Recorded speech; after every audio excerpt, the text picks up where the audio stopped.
She was the villain.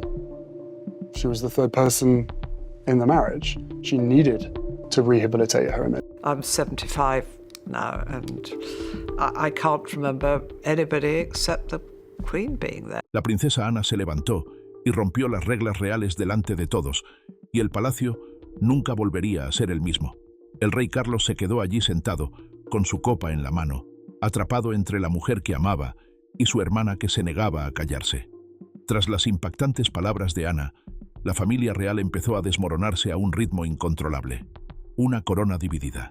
El salón de banquetes del Palacio de Buckingham brillaba bajo lámparas de araña que habían presenciado más traiciones que celebraciones. Cada rincón olía a madera pulida, cera de abejas y el pesado perfume de rosas marchitas. En la superficie, todo resplandecía de tradición. Pero bajo el resplandor dorado, el aire era denso, cargado de algo más frío, algo que no pertenecía a la exhibición de perfección real. Pero detrás de las sonrisas, un solo secreto estaba a punto de destruirlo todo. La princesa Ana no se deslizaba entre la multitud como los demás. Se movía con una concentración que hacía que la gente se apartara sin saber por qué. Sus botas golpeaban el suelo de mármol con un ritmo constante, deliberado y agudo, como marcando el tiempo de una cuenta regresiva que nadie más podía oír. No necesitaba micrófono, no necesitaba podio. Tenía su voz, lo bastante afilada como para cortar siglos de ceremonia. Reina consorte. Las palabras cayeron en la sala como piedras en un lago en silencio. Las cabezas se alzaron de golpe. Los tenedores se detuvieron a mitad de camino hacia las bocas.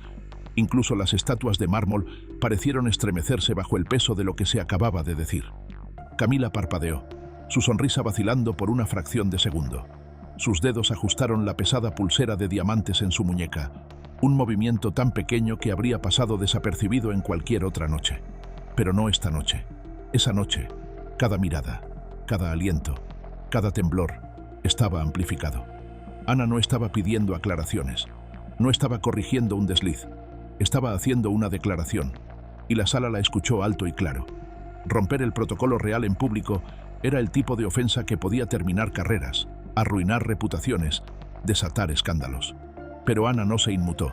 Nunca había tenido mucha paciencia con las tradiciones delicadas cuando se interponen en el camino de la verdad. Durante unos segundos que se estiraron como una eternidad, nadie se movió. Algunos invitados bajaron la mirada hacia sus platos, fingiendo estudiar los intrincados patrones dorados que bordeaban los bordes. Otros miraron al frente, sus rostros convertidos en máscaras de indiferencia educada. Solo el leve crujido de los zapatos de cuero sobre el mármol traicionó la tensión que se filtraba en la sala. El rey Carlos estaba rígido en la cabecera de la mesa, sus nudillos blancos sobre el tallo de su copa de vino. Miraba al frente, mandíbula tensa, atrapado entre la mujer a la que había amado durante décadas y la hermana que ahora amenazaba con destruir la frágil imagen que tanto habían luchado por reconstruir. Todos habían oído el decreto de la difunta reina. Había sido cristalino. Camila sería reina consorte, ni más ni menos. Un compromiso nacido de la necesidad, un acuerdo para calmar a un público incómodo y proteger la envejecida estructura de la monarquía de otro escándalo más. Y sin embargo, apenas un año después, el título había comenzado a desvanecerse. Primero en los susurros, luego en las conversaciones educadas, después en los programas oficiales. Ahora había desaparecido por completo, como si nunca hubiera existido. Reina Camilla, no raíña consorte, solo reina. Ana no iba a dejar que esa mentira quedara sin respuesta. La prensa, hambrienta y aguda, devoraría este momento antes de que se sirviera el postre. En algún lugar, un cortesano ya calculaba cómo maquillar la situación, cómo remendar el agujero enorme que Ana acababa de abrir en la coreografía cuidadosamente planeada de la velada. Pero hay agujeros que no pueden enmendarse. El mensaje de Ana era claro. La monarquía le debía al pueblo algo más que ilusiones pulidas. Le debía la verdad. Y ella no iba a quedarse callada mientras esa verdad era enterrada bajo terciopelo y perlas. Camila se movió ligeramente en su silla, alzando la barbilla un poco en un intento de recuperar su dignidad. Pero la dignidad, una vez quebrada, es difícil de reparar, especialmente cuando todos están mirando. La sala había cambiado. Lo que comenzó como una celebración de continuidad se había agriado en algo más frío, más pesado. Una reunión de fantasmas, no de invitados. Ana se recostó lentamente, su rostro tallado en granito, sus manos perfectamente quietas sobre su regazo. Ya había dicho lo que tenía que decir. No iba a explicarse. No lo necesitaba. El daño ya estaba hecho. Los asistentes del palacio, alineados contra las paredes, se pusieron aún más rectos de lo habitual, sus expresiones selladas en máscaras impenetrables. Sabían bien que no debían reaccionar, pero la tensión se propagaba entre ellos como una ola. Algunos aferraban las bandejas con demasiada fuerza, otros miraban, apenas un instante, hacia las grandes puertas dobles que llevaban fuera del salón de banquetes. En algún lugar más allá de esas puertas, el mundo ya estaba cambiando. Los susurros se convertirían en titulares, los titulares en preguntas, las preguntas en dudas. Y la duda, una vez sembrada, crece más rápido de lo que cualquier decreto real puede alcanzar. El desafío de Ana no era un ataque mezquino, era un golpe directo al corazón mismo de la legitimidad real. Había usado sus palabras como una hoja, cortando la red de medias verdades cuidadosamente tejida durante el último año. Esto no era solo sobre el título de Camilla, era sobre las promesas hechas a una nación, sobre la confianza sagrada entre la corona y el pueblo, sobre el precio de reescribir la historia por conveniencia. Era un mensaje para cada lord y lady en esa sala. La lealtad al trono nunca debe anteponerse a la lealtad a la verdad. Un reloj sonó en lo profundo del palacio. El sonido pareció más fuerte de lo normal, resonando en el mármol y la seda, marcando el tiempo en una sala que de repente había perdido toda noción de él. Camila alzó su copa de vino, su mano temblando ligeramente antes de estabilizarse. Levantó su copa en un pequeño brindis desafiante hacia nadie en particular, un acto silencioso de rebelión contra la humillación que se acumulaba sobre sus hombros. Los invitados, entrenados para reaccionar como bailarines en un ballet interminable, alzaron sus copas también, pero sus ojos los traicionaron. Algunos miraron a Ana, otros a Carlos, algunos a la propia Camilla. Todos estaban calculando, midiendo, preguntándose hacia dónde soplara el viento. La mirada de Ana permaneció firme. No brindó, no bebió, no se movió. Ya había dicho todo lo que necesitaba decir. La monarquía se deslizaba bajo sus pies, y ninguna ceremonia podría detenerlo ahora. En algún lugar, en las sombras del palacio, donde el verdadero poder se mueve en silencio, las primeras grietas comenzaron a ensancharse. Y por una vez, no eran los tabloides ni los políticos quienes impulsaban el cambio. Era la propia monarquía, fantasmas del pasado. Antes de las cámaras, antes del boato, antes de los titulares, solo habían existido dos personas y un futuro que se desmoronó antes siquiera de poder ser real. La princesa Ana y Andrew Parker Bowles compartieron un lazo construido no por obligación, sino por elección. Era raro, frágil, y en el mundo en que vivían estaba condenado desde el principio. La fe católica de Andrew era el muro silencioso que ninguno de los dos podía escalar. Las reglas de la sangre real corrían más profundo que el afecto, más profundo que la voluntad, más profundo que cualquier protesta que Ana pudiera ofrecer. No podía casarse con él sin desgarrar la misma iglesia que coronaba a su familia. Así que la elección imposible fue hecha por ella. El amor terminó, no en traición, no en ira, sino en el lento y asfixiante desgaste de la tradición. Ana lo enterró. Llevaba su pérdida como los soldados llevan las viejas heridas, ocultas bajo medallas y sonrisas que no llegaban a los ojos. El deber exigía que siguiera adelante. La historia exigía que olvidara. Pero olvidar no estaba en la naturaleza de Ana. El mundo seguía girando, indiferente. Y en ese espacio donde algo hermoso había sido arrancado de la vida de Ana, entró Camila, casual como una mano que aparta migas de una mesa. Al principio, pareció una coincidencia. Camila cruzó el camino de Andrew, captó su atención y se casó con él, sin grandes declaraciones, sin un romance arrollador, solo una tranquila e innegable reclamación de lo que Ana se había visto obligada a renunciar. Habría pasado, si hubiese terminado allí. No terminó. Camila no solo tomó a Andrew. Años después, encontró a Carlos. Encontró al futuro rey. Para Ana, no era simplemente la historia repitiéndose, era una invasión. Camila no era solo un rostro en los eventos familiares. Se convirtió en el símbolo viviente de todo lo que Ana había perdido y de todo lo que le habían dicho que no podía tener. Cuando Carlos y Camila estuvieron juntos en el altar en 2005, el corazón de Ana ya era un campo de batalla cubierto de viejas cicatrices. Los fotógrafos captaron lo que pudieron. Sonrisas tensas, apretones de mano cuidados, calidez coreografiada. Pero la verdadera historia no estaba en las fotos. Estaba en el espacio entre ellos, en el aire congelado que ni coronas ni tiaras podían derretir. La expresión de Ana aquel día no hablaba solo de la segunda oportunidad de su hermano. Era un ajuste de cuentas silencioso. Un recordatorio de que el perdón podía ser exigido por la tradición, pero nunca impuesto por decreto. La frialdad no se derritió con el tiempo. No cuando Ana nombró a Andrew padrino de su hija Zara. No cuando las reuniones familiares pusieron a Ana y a Camila en las mismas habitaciones, intercambiando palabras tan quebradizas como hojas cubiertas de escarcha. Incluso cuando Camila se abrió paso hacia el trono, Ana nunca fingió, nunca pretendió olvidar quién había sido herida primero. La cercanía de Camila al poder no hizo que Ana se inmutaba. Si acaso, aguantó su determinación. Cada paso que Camila daba hacia la corona solo le recordaba a Ana cuán lejos la tradición la había obligado a retroceder.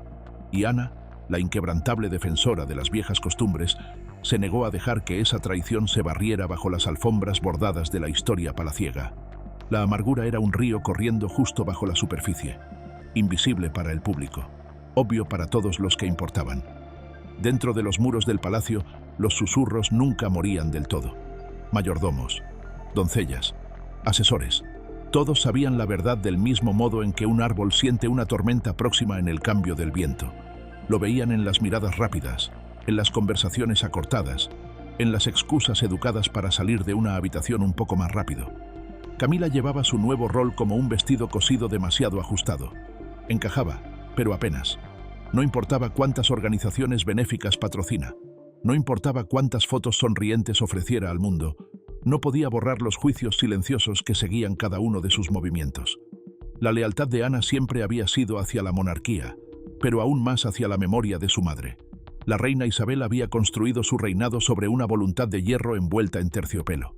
Sus decretos no eran sugerencias, eran cimientos. Y Ana sabía que si la reina había insistido en que Camila fuera conocida como reina consorte, no era por vacilación, era por propósito. Era un escudo, un límite, una línea final trazada en una vida definida por la disciplina. Ana ya no luchaba por sí misma, luchaba por esa memoria, por esa frontera, por todo lo que la difunta reina había pasado 70 años protegiendo. Cada vez que un titular de periódico omitía la palabra consorte, Ana sentía que la grieta se ensanchaba. Cada vez que un presentador de noticias hablaba de la reina Camila sin pensarlo dos veces, algo sagrado se desgastaba un poco más. Y cuando llegó el momento en el salón de banquetes, cuando el oro y el brillo no fueron suficientes para ocultar la podredumbre que se filtraba, Ana no dudó. Cortó el ruido con una sola corrección, afilada y limpia. Un recordatorio de que no todas las tradiciones son flexibles, de que no todas las líneas pueden borrarse. No lo hizo por aplausos, no lo hizo por política, lo hizo porque a veces el silencio también es una traición. Más allá de las puertas del palacio, el público había empezado a notar el cambio sin terminar de comprenderlo. Los índices de aprobación, antes una formalidad adormecida, comenzaron a fluctuar de forma más salvaje. Las discusiones que antes quedaban confinadas a revistas de chismes se filtraron a periódicos de alcance nacional. La pregunta ya no era solo si Camila merecía la corona, era si la monarquía misma podría sobrevivir pretendiendo que nada había cambiado. Dentro del palacio, los muros parecían cerrarse aún más. En las cenas formales, los planos de asientos se complicaba. Las invitaciones se redactan con mayor cuidado. Las sonrisas se estiran más. Camila, que nunca estuvo realmente cómoda ni en los mejores tiempos, se volvió aún más cautelosa. Su risa en los eventos era un poco demasiado brillante. Sus cumplidos, un poco demasiado ensayados. Luchaba contra la marea creciente con todas las armas que tenía.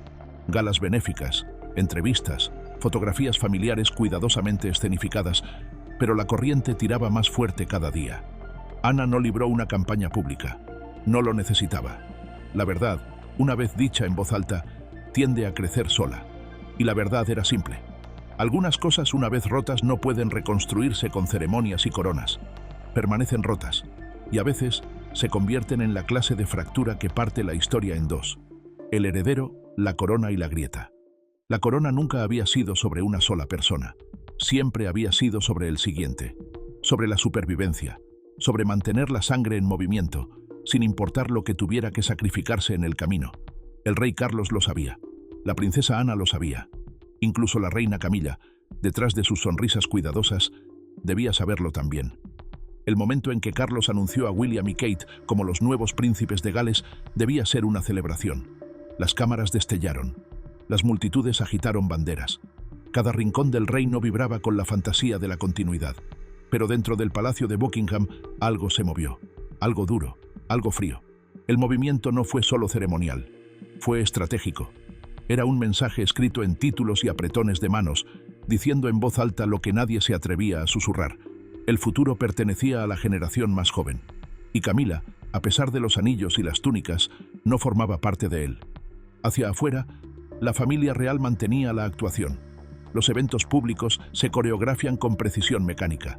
William y Kate se situaban al frente, la pareja perfecta para un reino desesperado por aire fresco.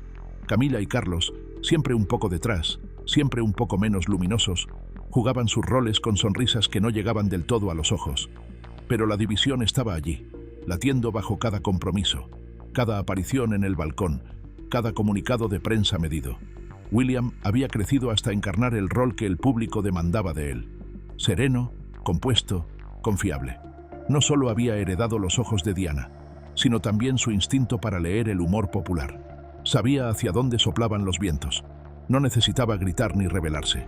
Solo debía esperar. Kate, a su lado, había logrado algo aún más raro. Se había convertido no solo en una futura reina, sino en un símbolo de todo lo que el público extrañaba de la monarquía. Gracia sin arrogancia, fortaleza sin escándalo, compasión sin espectáculo. Juntos eran el futuro. Camila lo sabía, Carlos lo sabía, y ese conocimiento convertía cada reunión familiar, cada sesión de planificación, en un campo de batalla librado con miradas, con silencios, con decisiones frías y precisas. El público se enamoró de Kate casi sin esfuerzo. Su encanto natural, su presencia constante, su devoción a causas y organizaciones que importaban más allá de los muros del palacio. No perseguía los focos, simplemente hacía el trabajo, y el mundo lo notó. Cuanto más amaban a Kate, más difícil era sentir calidez hacia Camila. Las viejas heridas alrededor de Diana nunca sanaron del todo. Cada vez que los medios captaron una foto de Kate consolando a un niño, cada vez que era comparada con Diana en términos elogiosos, esas heridas se abrían, no para el público, para el palacio. Camila había pasado años intentando borrar las manchas del pasado, años de apariciones cuidadosas, entrevistas seleccionadas, momentos escenificados de felicidad doméstica, pero ningún esfuerzo podía reescribir la historia que el público ya había decidido. Ella no era la princesa amada, era la sombra detrás de ella. William nunca lo dijo en voz alta. No necesitaba hacerlo. Sus acciones hablaban con suficiente claridad. Cumplía sus deberes con Camila. La reconocía con el mínimo protocolo requerido. Pero cariño, afecto, defensa pública, nada de eso apareció jamás. El mensaje era claro: respeto, no amor. Dentro del palacio, los susurros crecieron. Cortesanos que antes elogiaban la resiliencia de Camila, ahora moderaron sus alabanzas, recelosos. Los asesores se inclinaban cada vez más hacia William y Kate, apostando a un futuro que veían acercarse más rápido de lo previsto. La tensión se filtraba en las sesiones de planificación. Cada aparición pública se convertía en una negociación. ¿Qué tan cerca separaría Camila de Kate? ¿Mencionaré William su nombre en los discursos? ¿La reconocería Kate con una sonrisa? Hasta las decisiones más pequeñas cargaban un peso simbólico. Una mirada aquí, una pausa allá, un brindis omitido. Cada gesto era diseccionado por los medios y el público como si fueran hojas de té prometiendo señales del futuro. La coronación, que debía ser el gran momento de Carlos y Camila, dejó las grietas al descubierto. El aplauso al coronar a Camila fue educado, pero cuando William y Kate dieron un paso adelante, cuando el público vislumbra a su futuro rey y reina, los vítores sacudieron los muros de piedra. Nadie perdió el simbolismo, ni siquiera Carlos. Tras bastidores, los planes comenzaron a cambiar, calladamente, lentamente, sin anuncios. El papel de Camila, antes considerado firme, ahora parecía cada vez más ceremonial. Su influencia, antes apuntalada por el afecto de Carlos, comenzó a menguar. William y Kate no la desafiaron abiertamente. No hacía falta. El público lo hacía por ellos. El cambio fue implacable. Las invitaciones llegaban con sus nombres primero. Los eventos de caridad buscaban su patrocinio por encima del de Camila. Las giras internacionales los destacan como el rostro de la realeza moderna. Cada titular, cada fotografía, cada nota en tabloides reforzaba la misma idea. El futuro de la monarquía ya estaba aquí. Camila, atrapada entre la vida que había luchado por reclamar y la vida que ya no la acogía. Solo podía mantenerse firme como mejor podía. Pero era una batalla perdida. La prensa, antes cautelosamente respetuosa, se volvió más audaz. Los artículos elogiando la dignidad silenciosa de Camila se hicieron menos frecuentes. Las historias enfocadas en la creciente popularidad de William y Kate inundaron las páginas. Las comparaciones con Diana se volvieron más constantes. La estrella de Kate ascendía. La de Camila titilaba. Dentro del palacio, la atmósfera se enfrió. Las reuniones se acortaron. Las conversaciones se endurecieron.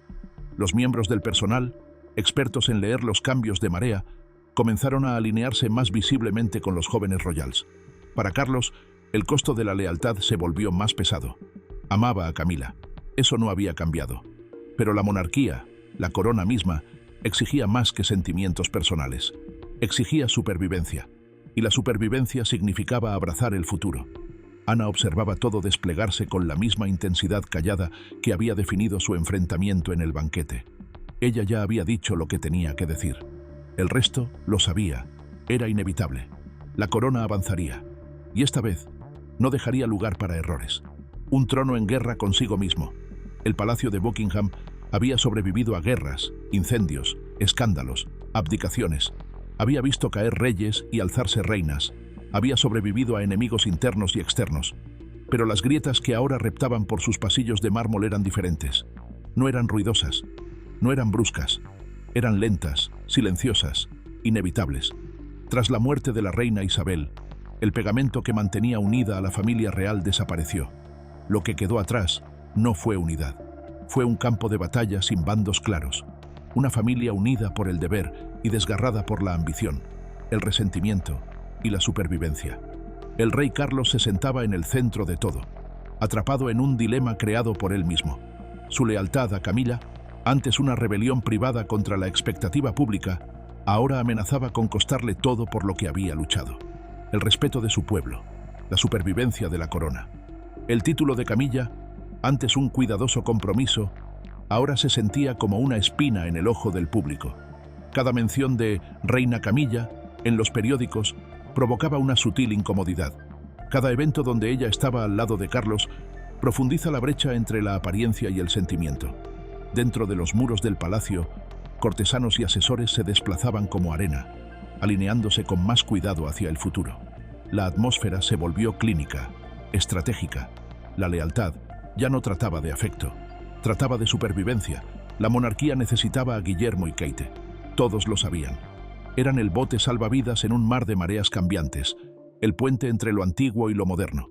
Su popularidad no era una moda pasajera, era una línea de vida. Camila también lo sabía. Cada apretón de manos, cada aparición, cada fotografía cuidadosamente escenificada era un recordatorio más de que no podía borrar la historia. Solo podía aspirar a sobrevivirla. Con el paso de los meses, las señales se multiplicaron. En los eventos reales, las sonrisas de Kate provocan más aplausos. Los discursos de William acaparaban titulares, mientras los gestos de Carlos apenas provocan ecos en los ciclos de noticias. Las fotos de Camila, por más pulidas que fueran, quedaban cada vez más relegadas ante imágenes de Kate arrodillándose para hablar con niños, riendo con veteranos, posando con líderes mundiales. El cambio no fue obra de una gran estrategia. Ocurrió como sucede en todos los cambios reales, lento y luego de repente. Los cortesanos organizaban eventos con William y Kate como figuras centrales. Las giras por la Commonwealth se programaban con ellos como gran atracción. Las organizaciones benéficas peleaban por su patrocinio. Fundaciones antes leales a Carlos y Camilla empezaban a redirigir silenciosamente sus recursos hacia los jóvenes royals. Y Carlos, cargando con la historia, el amor y la inevitabilidad, observaba cómo todo se desplegaba. Sabía que cualquier intento de luchar contra ello solo aceleraría el daño. La monarquía no era invencible. Nunca lo había sido. Sobrevivía detectando el peligro temprano y ajustando el rumbo antes de que fuera demasiado tarde. Y el peligro era claro. El público no odiaba a Carlos. Tampoco odiaba a Camila. Pero no los amaban como amaban a William y Kate. Y en el frágil mundo de la supervivencia real, el amor importaba más que el linaje. La princesa Ana lo veía todo con la misma claridad acercada que la había impulsado a hablar en el banquete. Había luchado por preservar los deseos de su madre, pero entendía el juego mejor que la mayoría. La monarquía resistiría, pero solo si abrazaba lo que venía sin aferrarse demasiado a lo que ya se escapaba. Dentro del palacio, las reuniones se volvían más frías, más transaccionales. Las discusiones sobre el futuro rol de Camila se hicieron más frecuentes, susurradas en pasillos y detrás de puertas cerradas. No habría una degradación formal ni una reprimenda pública, solo una retirada gradual y cuidadosa del centro del escenario. Los planes se ajustaban en silencio. Las ceremonias futuras se rediseñaron pensando en William y Kate. Las comunicaciones públicas cambiaron de tono. Los oficiales de prensa informaban a los medios usando un lenguaje sutil que enfatiza el futuro de la monarquía y la siguiente generación. Camila, por quien se había luchado con tanto ahínco, se encontraba ahora resbalando hacia el papel de figura de transición. Importante, respetada, pero cada vez más periférica. No era algo personal, era estructural. La corona exigía supervivencia, y la supervivencia exigía cambio. Camila seguía adelante, manteniendo la compostura en público, asistiendo a compromisos, apoyando causas, pero quienes estaban más cerca veían el cambio. Veían las sonrisas tensas, el cansancio detrás de los ojos. Veían a una mujer luchando por seguir siendo relevante en un sistema que ya avanzaba sin ella. Carlos también luchaba. Dividido entre la lealtad de un esposo y el deber de un rey, cargaba su peso en silencio. Cada decisión que tomaba, cada evento al que asistía, era evaluado contra el reloj implacable de la opinión pública. No podía proteger a Camila y a la monarquía al mismo tiempo. Ya no. Y al acercarse el aniversario de la muerte de la reina Isabel, el simbolismo se volvió imposible de ignorar. Los planes para la conmemoración no se centraban en Carlos, sino en William y Kate. Sus rostros lideraban los anuncios. Sus nombres dominaban las invitaciones. Su presencia se convirtió en el centro del homenaje. Fue sutil, fue cortés, pero fue implacable. Camila se mantenía al lado de Carlos, sonriendo para las cámaras, asintiendo durante los discursos, aplaudiendo los homenajes. Pero el futuro ya se le escapaba de las manos, arrastrado por manos más jóvenes. En privado, algunos cortesanos hablaban de lo inevitable, que cuando llegara el momento, cuando el reinado de Carlos terminará, el rol de Camila sería reducido con gracia, sin drama, sin escándalo, solo una retirada suave hacia el telón de fondo de la historia. La monarquía lo presentaría como continuidad, como respeto, como tradición, pero la verdad sería más simple. El futuro había elegido a sus campeones, y Camila no estaba entre ellos. Ana, William, Kate lo entendían. Tal vez no lo hablaban abiertamente, tal vez no lo celebraban, pero lo sabían. La corona no trataba solo de linaje, trataba de supervivencia, de saber cuándo resistir y cuándo dejar ir. El palacio de Buckingham brillaba bajo el sol poniente, la Union Jack ondeando contra un cielo carmesí. Pero detrás de las puertas doradas, la verdadera historia se jugaba en silencio y sonrisas demasiado tensas para llegar a los ojos. Un trono que alguna vez se creyó inamovible volvía a desplazarse, arrastrado por vientos que nadie podía controlar. ¿Qué pasaría si todo lo que dijo Ana no fuera solo una advertencia? ¿Y si la verdadera batalla por el trono no estuviera ocurriendo en el balcón, sino a puertas cerradas? Deja tu opinión en los comentarios.